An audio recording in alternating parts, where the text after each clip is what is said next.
Government programme మీరు బయట మాట్లాడండి, బయట మాట్లాడండి, బయట మాట్లాడండి.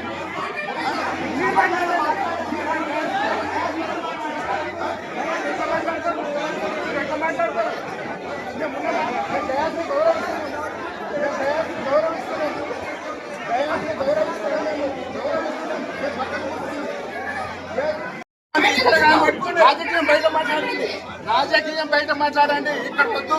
ఇది గవర్నమెంట్ ప్రోగ్రామ్, 100% గవర్నమెంట్ ప్రోగ్రామ్. ఇది ఏం మాట్లాడతారు మీరు?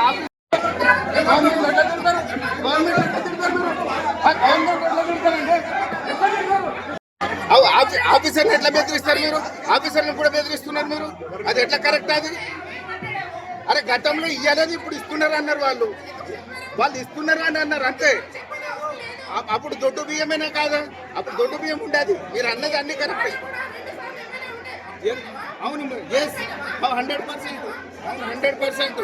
అది అప్పటిది గతం కరెక్ట్ కాదండి. మీకు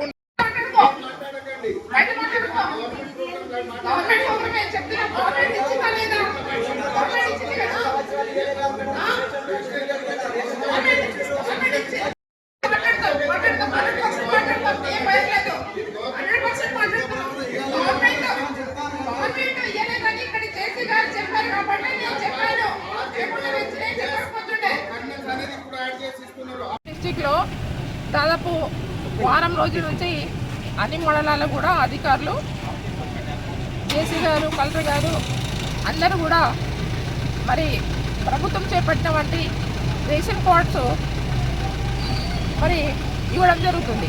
దాంట్లో భాగంగా ఎవరైతే కాంగ్రెస్ పార్టీకి ఇన్ఛార్జ్ ఉన్నటువంటి సామ్నాయ గారు ఆయన ఏమంటున్నాడు, మొన్న కూడా ప్రతి మండలికి ఇచ్చిన తర్వాత, అధికారులు ఇచ్చిన తర్వాత ఈయన వచ్చేసి కార్డులు మళ్ళీ గుంజుకొని అందరి దగ్గర ఫోటోలు తీసుకొని ఈయన చేతుల మీద ఇచ్చుకొని అధికార ప్రోగ్రాంలో వచ్చేసి ఇచ్చేసి ఆయన చేసే కార్యక్రమం ఆయన చేస్తున్నాడు. మేము ఎవడో కూడా పట్టించుకోవట్లేదు. కానీ ఈరోజు మేము మాట్లాడుతున్నాం. ఆ రోజు ఏవైతే మేనిఫెస్టోలో చెప్పారు, ఇప్పుడు అధికారులతో ఏం చెప్పిస్తున్నారు? జేసీ గారు ఏమన్నా గత ప్రభుత్వం ఇవ్వలేదు, మరి చాలా రోజుల నుంచి ఇస్తున్నారు ఇప్పుడు అని చెప్పేసి మేమన్నాం. గత ప్రభుత్వం కూడా ఇచ్చింది, ఎందుకు ఇవ్వలేదు? వాళ్ళ మేనిఫెస్టో పెట్టారు కాబట్టి, కాంగ్రెస్ మేనిఫెస్టోలో రేషన్ కార్డు కావచ్చు, పెన్షన్స్ కావచ్చు, అవి ఇస్తామన్నారు కాబట్టి మరి ఇస్తున్నారు. దాంట్లో తప్పేముంది? వాళ్ళు చెప్పినాయి కదా మాటలు, అవి హామీలు ఇచ్చినాయి కదా. మరి దాదాపు ఒక 100 హామీలు ఉన్నాయి. 100 హామీలలో మరి ఒక్క రేషన్ కార్డు ఇవ్వగానే కాదు కదా. మేము ఎవరేమంటలేము. ఇక్కడ వచ్చి రౌడీ రిజన్గా చేస్తున్నాడు వాడు. వాళ్ళు వెళ్ళాము 10 సంవత్సరాలు 2 సార్లు ఎమ్మెల్యేగా ఉన్నది బీఆర్ఎస్ పార్టీలో. ఇవాళ కేసీఆర్ గారిని ఇష్టపచ్చినట్టు తిడుతుంది.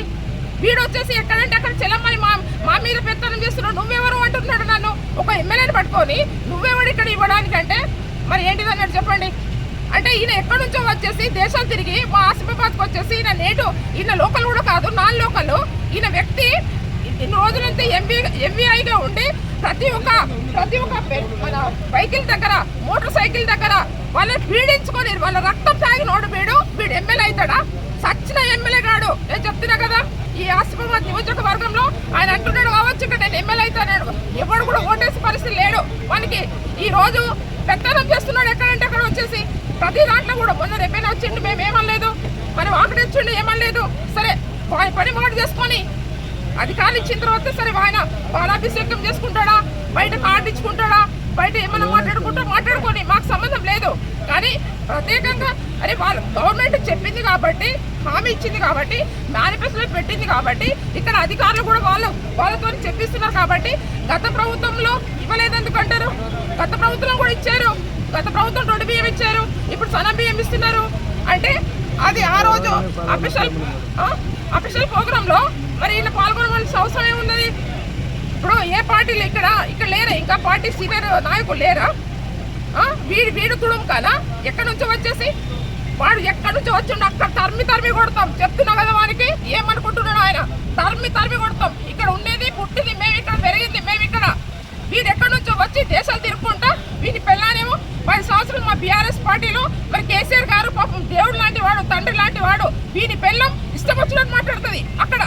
అంటే వీళ్ళది వీడు ఎంవీఐగా ఉన్నప్పుడు మోటార్ సైకిల్లో వాళ్ళు పాపం వాళ్ళని పీడించుకొని తిన్నాడు, ఆటో వాళ్ళని పీడించుకొని తిన్నాడు, మన టూ వీలర్ మన ఫోర్ వీలర్స్ వాళ్ళని పీడించుకొని తిన్నాడు.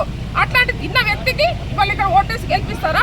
ఇవాళ నేను కాంగ్రెస్ పార్టీ వాళ్ళకి ఒకటే చెప్తున్నా, నేను మీరెవరు మాట్లాడుతున్నారు అంటున్నాడు. ఒక ఎమ్మెల్యేని పెట్టుకొని మీరెవరు మాట్లాడుతున్నాడు అంటే అదే నా సంస్కారం అనేది. ఇష్టం వచ్చినట్టు అక్కడ ఎమ్మెల్యే సిగ్గు లేదని మాట్లాడుతున్నాడు. వీడెవడో సిగ్గు లేకుండా మాట్లాడేది ఇక్కడ వచ్చేసి. ఇక్కడ అధికార మీటింగ్ లో మీరు మంచిగా మాట్లాడితే మేము కూడా మాట్లాడతాం. గతంలో తీయవలసిన అవసరం లేదు. గత ప్రభుత్వం ఏం చేసిందో అందరికి తెలుసు. ఇవాళ జిల్లా హెడ్ క్వార్టర్ చేసింది ఇక్కడ.